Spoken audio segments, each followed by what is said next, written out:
Hello, family and friends, and welcome back to my channel. I'm Shauna. Thanks for being here today on this Super Sabbath Sunday, whichever applies to you. Today is the last Sunday in June, June 29th. Yep, so the first is on Tuesday, I believe. Tomorrow is the 30th. Yep.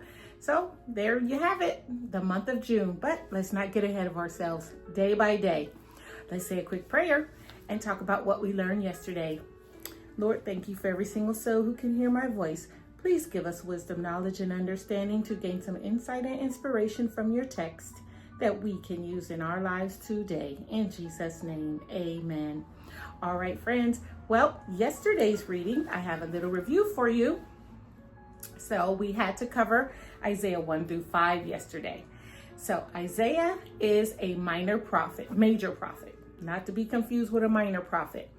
A minor prophet such as, what was his name that we were just, Hosea, for example, was a minor prophet. And then I believe there was one with the first name A that we had just talked about. Was it Ammon? So anyway, Amos. See, these little raggedy notes come in handy. Amos, he was a minor prophet as well. Anyway, so the difference between a minor prophet and a major prophet is you can just tell with the number of how often they speak, right? The length of their letters. And so I believe there's like 60 chapters or so in this book of Isaiah. So anyhow, his span covers 40 years, and he lived in Jerusalem, and he was sent to speak to the leaders of Judah and Jerusalem. And his writings are considered, is often called the book of prophecy, because there's a lot of prophetic teachings in here of things that are yet to come, that didn't come at this time anyway. And it's also poetic. So many people, scholars, refer back to his readings, and his book is the most mentioned out of all the prophets in the New Testament. So there's a little backstory, because I told y'all I'll be trying to learn, not just read, right? So anyway, chapter 1 was entitled The Wickedness of Judah, the Unfaithful City. And Isaiah warned that Babylon and Assyria will invade and destroy you and your lands. Chapter 2, The Mountain of the Lord. This was a writing of hope. So all nations will gather to the Lord, the day of the Lord, and then it kind of goes back and forth. It's judgment and accusation, and then there's a little blurb of hope, and then it's back to judgment and consequences, and then another glimmer of hope. So that's what you kind of see so far throughout, at least through chapters 1 through 5 anyway. Okay, so chapter 2 was a perfect example, because the first half of chapter 2, it was filled with hope with the Mountain of the Lord reading. And then it went right into doom again, the day of the Lord. The land is full of idols in Judah, and you will be humbled. Chapter 3, judgment on Judah and Jerusalem. God will take away all support for the land, bread, water. You won't have a leader. Everything will be destroyed like Sodom and Gomorrah. Yep. Chapter 4, the branch of the Lord glorified. There's a little hope there. The remnant of people who are left in Jerusalem, they will follow after God. They will be washed away of their sins. They will be, actually the filth of Zion will be washed away. And then it said that just a cloud like a mist will cleanse them, will cleanse Jerusalem. So, and it even gave that analogy of a cloud by day and a fire by night, just like we saw in the Exodus, how God led the children out of Israel. He provided a cloud to cover them from the sun during the day and fire to guide them through the wilderness at night. He used the same analogy. That's how he's going to cleanse the remnant that's left after this doom in Israel. And then the 5th chapter, the vineyard of the Lord is destroyed. So the house of Israel is the vineyard.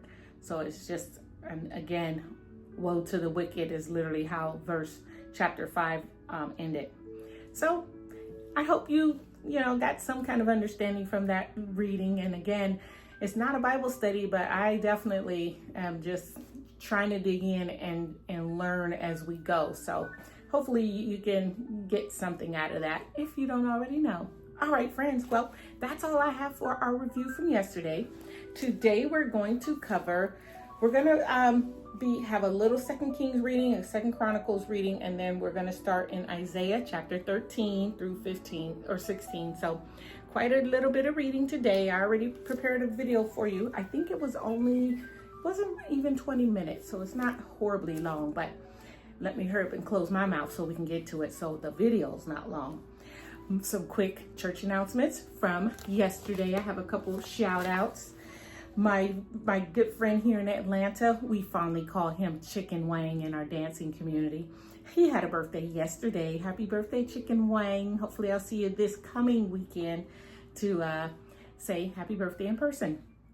My good friend Bradley, watched him grow up. He was a good friend of ours when we were stationed in Guam together. That's when I met him and his family. Happy birthday, belated birthday, Bradley. I'm so proud of you and the man that you've become. He's in the Navy now.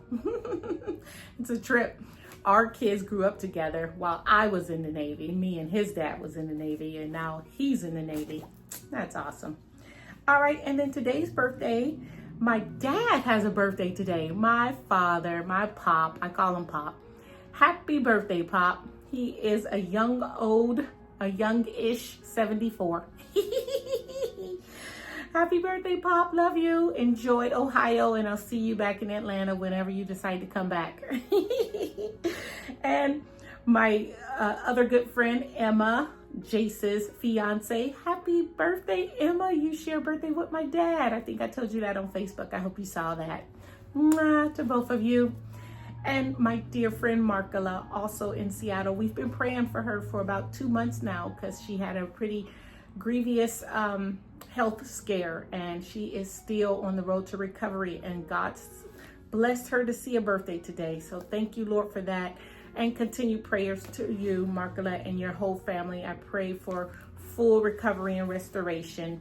All right, friends. Well, that's all I have for today. Thanks for being here. Definitely come back tomorrow. I'll be live again tomorrow, as far as I can tell. So enjoy the video, and God willing, I'll see you tomorrow. Okay, bye. 2 Kings 16, verse 19.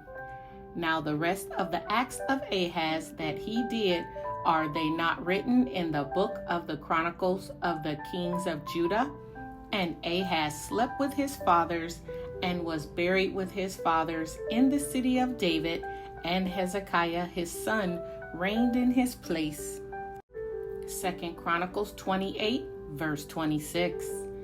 Now the rest of his acts and all his ways, from first to last, behold, they are written in the book of the kings of Judah and Israel.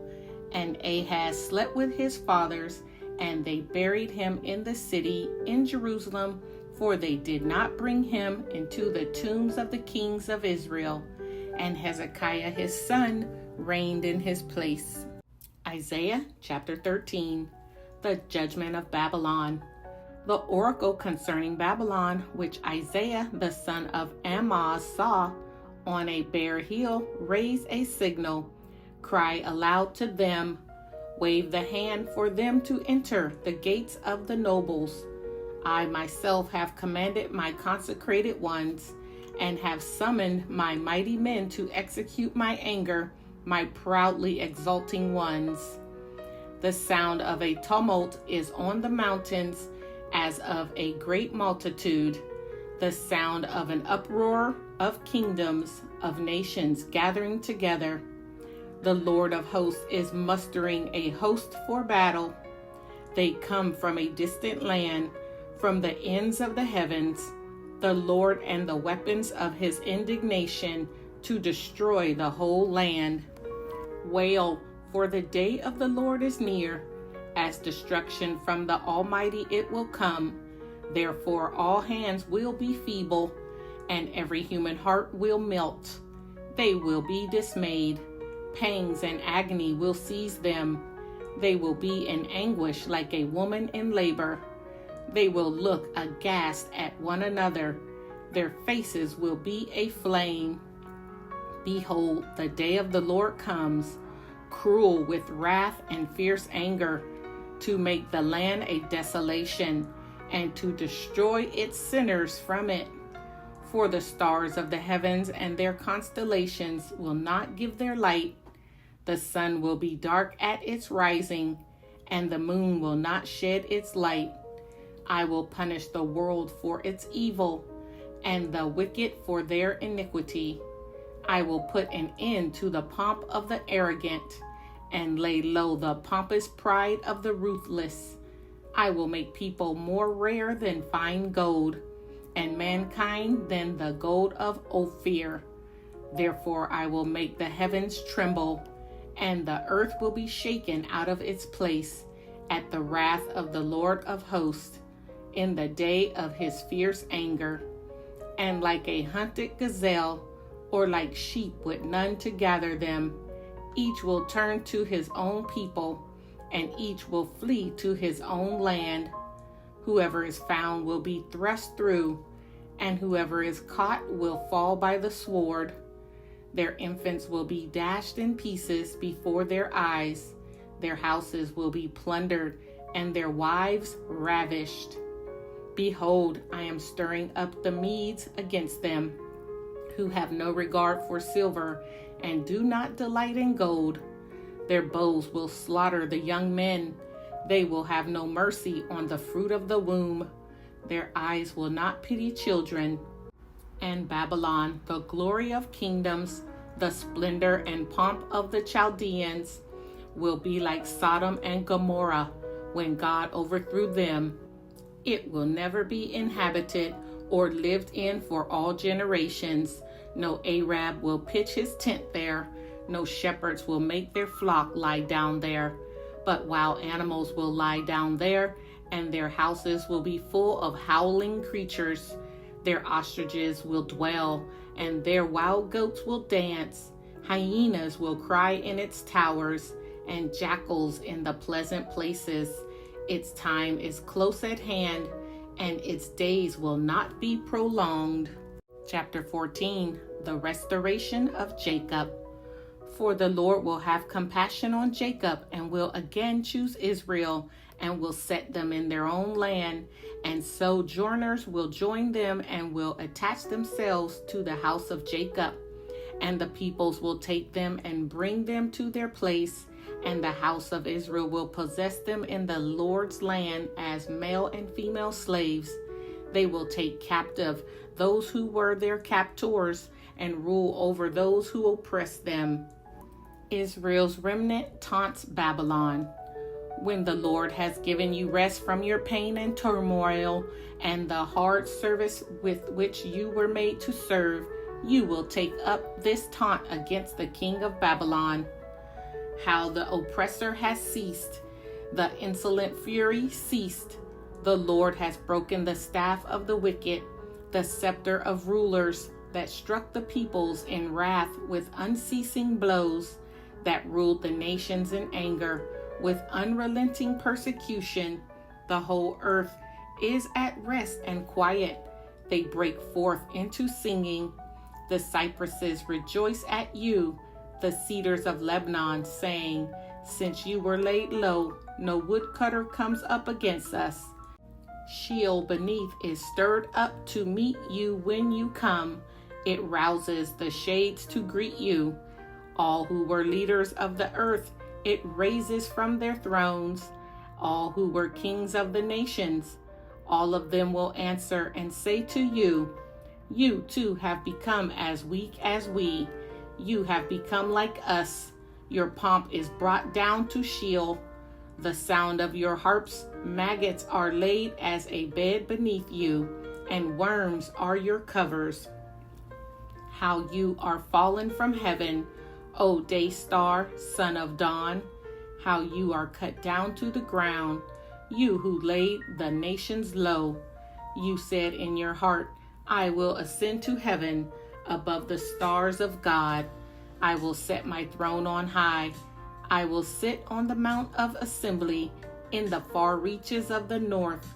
I will ascend above the heights of the clouds. I will make myself like the Most High, but you are brought down to Sheol, to the far reaches of the pit. Those who see you will stare at you and ponder over you. Is this the man who made the earth tremble, who shook kingdoms, who made the world like a desert and overthrew its cities, who did not let his prisoners go home? All the kings of the nations lie in glory, each in his own tomb. But you are cast out, away from your grave, like a loathed branch, clothed with the slain, those pierced by the sword, who go down to the stones of the pit. Like a dead body trampled underfoot, you will not be joined with them in burial, because you have destroyed your land. You have slain your people. May the offspring of evildoers never more be named.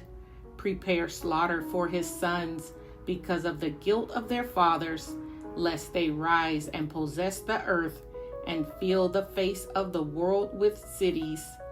I will rise up against them, declares the Lord of hosts, and will cut off from Babylon name and remnant, descendants and posterity, declares the Lord. And I will make it a possession of the hedgehog and pools of water, and I will sweep it with the broom of destruction, declares the Lord of hosts. An oracle concerning Assyria.